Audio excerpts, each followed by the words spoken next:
संत श्रेष्ठ श्री ज्ञानेश्वर माऊलींचं चरित्र आपल्याला सर्वप्रथम ऐकायला वाचायला मिळालं ते नामदेव गाथेतून. नामदेव गाथेमधील ज्ञानदेवांची आदी, तीर्थावळी आणि ज्ञानेश्वरांची समाधी ही 3 प्रकरणं म्हणजे ज्ञानेश्वर माऊलींचं चरित्र आहेत. ज्ञानेश्वरांची आदी या प्रकरणामध्ये नामदेव महाराज ज्ञानेश्वरांचा संपूर्ण पूर्ववृत्तांत तसेच त्यांचा कुळवृत्तांत देखील सांगतात.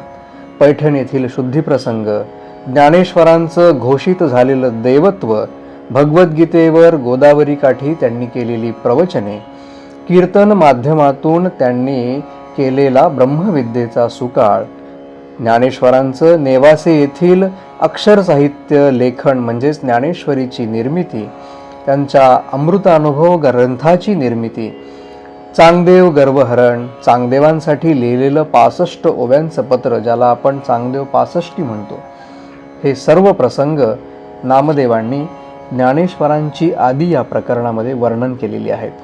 हे प्रसंग वर्णन करताना नामदेव अतिशय वस्तुनिष्ठ पद्धतीनं लेखन करतायत.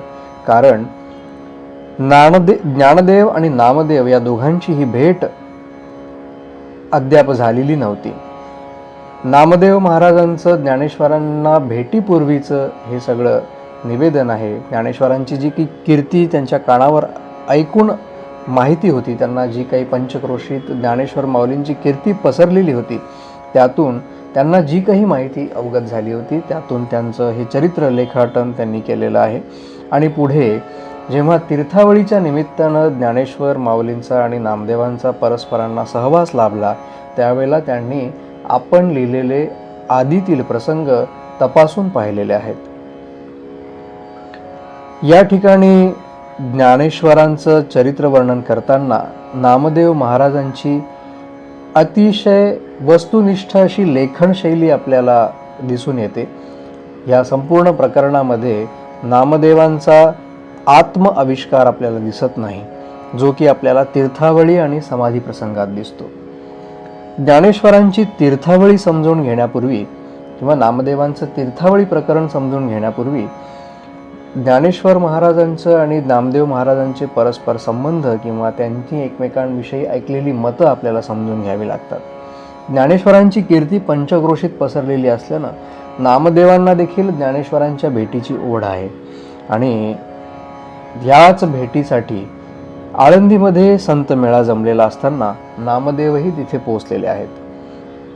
प्रत्यक्ष पंढरपूरचा विठ्ठलाचा प्रेम भांडारी आपल्याला भेटायला आला आहे हे पाहून वयाने ज्येष्ठ असणारे निवृत्तीनाथ आपल्या जागेवरून उठले आहेत आणि नामदेवांना ते नमस्कार करण्यासाठी खाली वागतात.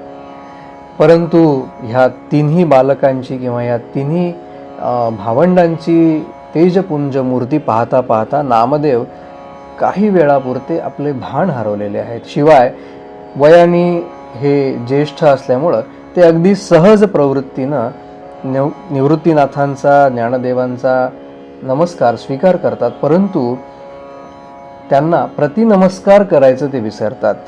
ही गोष्ट तिथेच उभ्या असलेल्या मुक्ताबाईंना अतिशय खटकलेली आहे. मुक्ताबाईंनी अतिशय कठोर शब्दामध्ये नामदेवांची कान उघाडणी केलेली आहे.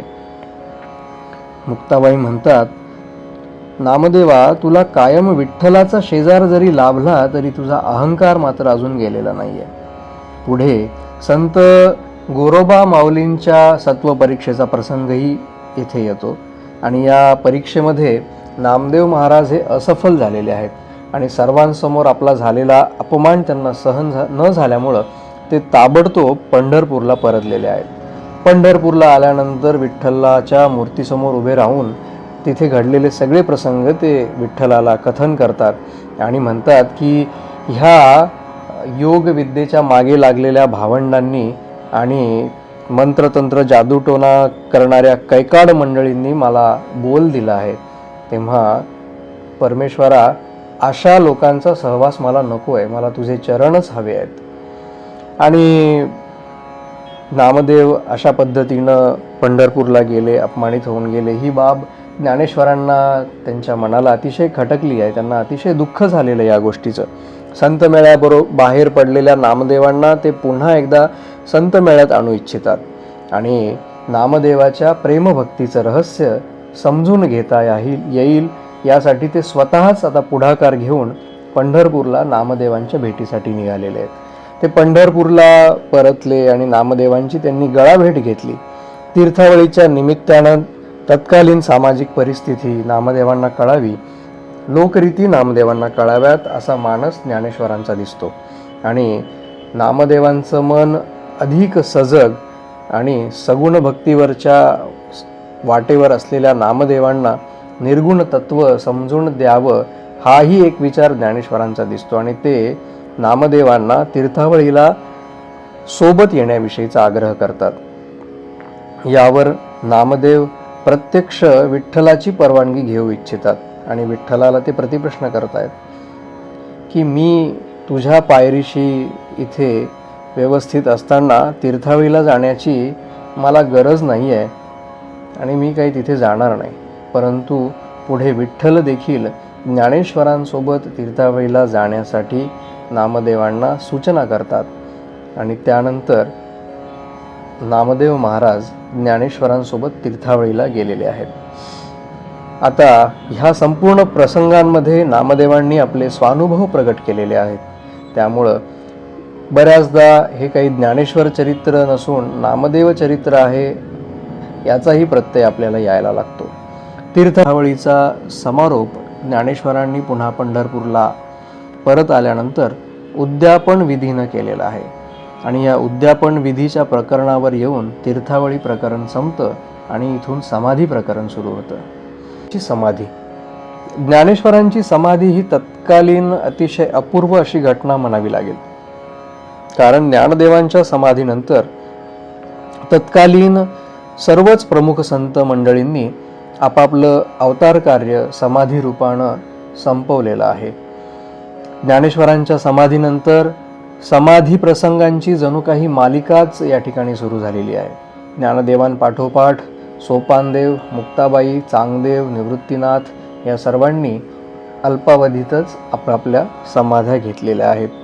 ज्ञानेश्वरांची समाधी हा ज्ञानेश्वरांच्या अल्प परंतु अलौकिक अद्भुत अशा जीवनाचं दर्शन घडवणारं पर्व आहे। या प्रसंगी चरित्रकाराच्या भूमिकेतून स्वतःला सावरत नामदेव महाराज ज्ञानेश्वरांच्या चरित्रलेखनाकडे जास्त झुकलेले पुन्हा एकदा दिसतात। तीर्थावळीचं उद्यापन करत असताना ज्ञानेश्वरांनी विठुरायाकडे आषाढी वारी तुमची तर कार्तिकी मला हवी आहे अशी समाधीची सांकेतिक भाषा वापरलेली आहे। ती त्यांच्या बाजूला उभ्या असणाऱ्या नामदेवांनी ऐकली आहे, परंतु आळंदीला गेल्यावर कदाचित ज्ञानदेव आपलं मत बदलतील असा आशावाद त्यांना असल्यामुळं उद्यापनाच्या प्रसंगी ज्ञानेश्वरांनी विठ्ठलासमोर बोलून दाखवलेल्या समाधीच्या मागणीचा त्यांनी पुन्हा उल्लेख केलेला नाहीये किंवा समाधीची घोषणा त्यांनी कोणापुढेही मांडलेली नाहीये, परंतु या ज्ञानेश्वरांच्या अशा मागणीचा त्यांना धक्का मात्र जरूर बसला आहे। कारण अगदी लहान वयात ज्ञानेश्वर महाराज आपलं अवतार कार्य संपवण्याची भाषा करतायत आणि आपलं अवतार कार्य संपू पाहतायत, ते नामदेवांना कुठेतरी खटकल्यासारखं आहे। ज्ञानेश्वरांचं नामदेवांच्या आयुष्यात येणं हे एखाद्या महापुरासारखं दिसून येतं, कारण पूर आला आला म्हणता म्हणता तो ओसरत गेलाय आणि हीच भावना नामदेवांचा काळजाचा ठोका चुकवणारी ठरलेली आहे। आळंदीत गेल्यावर ज्ञानेश्वर माऊली आपल्या समाधीचा निर्णय लोकाभिमुख करतात, ते सर्वांना कळवतात आणि ही वार्ता पाहता पाहता पंढरपूर आणि पंचक्रोशीमध्ये पसरते। त्यावेळेला पुन्हा एकदा सर्व संत मंडळी ज्ञानेश्वरांच्या दर्शनाकरिता, ज्ञानेश्वर माऊलींना भेटण्याकरिता आळंदीला निघालेली आहे। त्यावेळेला सोबत गोरोबा, चोखामेळा, चांगदेव, जनाबाई, यादव काळातील या सर्वच संत मंडळींचा त्या ठिकाणी उल्लेख आहे आणि हे सर्व संतजन ज्ञानोबा माऊलींचं मन परिवर्तन करण्यासाठी आळंदीला येऊन पोहोचतात। परंतु ज्ञानेश्वर महाराज आपल्या निर्णयावर अतिशय ठाम आहेत। सर्वांची मनं दुःखातिरेकानं हेलावलेली असताना ज्ञानेश्वर मात्र अतिशय निर्विकार चेहऱ्याने सर्वांना ज्ञानीपुरुषांचं इप्सित साध्य झालं म्हणजे त्यांनी जीवनाची आस धरणं हे मायेच्या बंधनात, मायेच्या फेऱ्यात अडकण्यासारखं आहे. हे तत्व ज्ञानदेव माऊली आपल्या संत मांदियाळीतील सर्वच संतांना सांगू पाहत आहेत. परंतु ज्ञानदेवांच्या होणाऱ्या वियोगानं या सर्वांची मनं अतिशय दुःखी झालेली असताना त्यांच्या दुःखाचा बांध घालणं, त्यांच्या दुःखाला बांध घालणं हे ज्ञानेश्वरांनाही शक्य नाहीये. म्हणून या सोहळ्याकरिता, या समाधी सोहळ्याकरता प्रत्यक्ष अवतीर्ण झालेल्या पांडुरंग, राही, रखुमाबाई या सर्वांना ज्ञानदेव माऊली प्रार्थना करताना दिसतात. आणि ही प्रार्थना करताना ते म्हणतायत की या सगळ्या जनांची मनं आता तुम्हीच शांत व्हा, ह्या सगळ्या जनांच्या मनाला पांडुरंगा तुम्हीच आधार द्या. परंतु त्या विठ्ठलाची, रुक्मिणीची आणि राहीबाईची सुद्धा परिस्थिती काही वेगळी नाही आहे. म्हणजे वधूच्या लग्न मंडपामध्ये जसा वधूचा निरोप प्रसंग असतो त्यावेळेला जेव्हा त्यांच्या आईवडिलांचा किंवा त्या वधूचा दुःखाचा बांध फुटतो, जेव्हा त्यांना अश्रू अनावर होतात, त्यावेळेला त्यांचं दुःख किंवा त्यांना होणाऱ्या वेदना पाहून वराकडील काही मंडळींच्या डोळ्यामध्ये देखील आपसुकच पाणी येतं, त्यांची मनं देखील हेलावली जातात. अशीच अवस्था काहीशी पंढरीच्या पांडुरंगाची झालेली आहे. हा पांडुरंग ज्ञानेश्वरांना वैकुंठात घेण्यासाठी तिथे उभा आहे आणि समोरचा हा सगळा संत मांदियाळ्यांचा प्रसंग पाहून तो देखील गहिवरला आहे. त्याच्यासाठी सुद्धा ही अतिशय कठीण बाब आहे की या सगळ्यांच्या मनाला आधार द्यायचा आहे. आणि एकीकडे पांडुरंगाची अशी अवस्था आहे, तर दुसरीकडे अत्यंत कोवळ्या वयाच्या ज्ञानदेवांना समाधीची परवानगी आपण कशी द्यावी या द्विधा मनस्थितीमध्ये निवृत्तीनाथ आहेत. निवृत्तीनाथांचा आध्यात्मिक अधिकार फार मोठा आहे. ज्ञानेश्वरांशी रक्ताचं नातं सांगणारी निवृत्ती, सोपान, मुक्ताबाई ही सगळीच आपलं दुःख या ठिकाणी लपवू शकत नसल्यानं त्यांच्या डोळ्यांवाटे अश्रूंच्या धारा लागलेल्या आहेत. ही सर्व मंडळी आपापलं अवसान गाळून बसलेली आहेत आणि हेच दृश्य नामदेवांसहित उपस्थित सर्व संत मंडळींचा गहिवर आणखीनच दाटून आणणारा आहे. या सर्वांच्या डोळ्यांमध्ये त्यामुळं पाणी तिथे उभं केलेलं, या सर्वांच्या डोळ्यांमध्ये या ठिकाणी पाणी आहे. इकडे ज्ञानदेव इतरांसाठी शोकात्म झालेल्या स्वतःच्या निर्वाण प्रसंगाला मात्र आनंद सोहळ्याचं रूप देऊ पाहत आहेत. त्यांच्या चेहऱ्यावरची शांती, समाधान किंचितही ते ढळू देत नाही आहेत. आणि हीच मोठी बाब आहे. वास्तविक ज्येष्ठ बंधू आधी लहान बंधूंना समाधी घेण्याचा निर्णय, आणि ते देखील अचानक, या धक्क्यातून निवृत्तीनाथांना स्वतःला सावरताच आलेलं नाहीये. सदैव ज्ञान सूर्याची सावली म्हणून राहिलेले सोपानदेव, ज्या शरीराची आपण सावली म्हणून राहिलोय ते शरीरच आता आपल्याला यापुढे दिसणार नाही, या भावनेनं अतिशय गहिवरलेले आहेत. आई वडिलांच्या जाण्यानंतर ज्ञानोबा हीच मुक्ताईची आई झालेली आहे. त्यामुळं पुन्हा एकदा आई वडिलांच्या जाण्याचं दुःख आपल्या वाट्याला येतंय, म्हणून आदिमाया मुक्ताबाई देखील गहिवरली आहे, आपले प्राण हरकून बसली आहे. वर्णन वाचून आपण कधी त्या सोहळ्याचे प्रत्यक्ष साक्षीदार होऊन जातो हे आपल्याला सुद्धा कळत नाही. इतकी नामदेवांची लेखणी भावोत्कट झालेली आहे.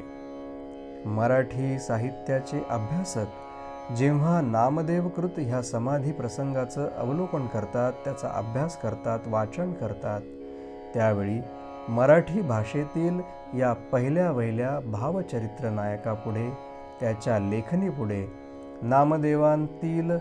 नामदेवातील अभिजात प्रतिभावंत कवीपुढे हे सर्वच नतमस्तक होतात. नामदेव गाथेतील समाधी प्रकरण हे केवळ मराठी साहित्यातच नाही, तर अखिल भारतीय साहित्यात अतिशय महत्त्वाचं स्थान निर्माण करून ठेवणारं झालेलं आहे.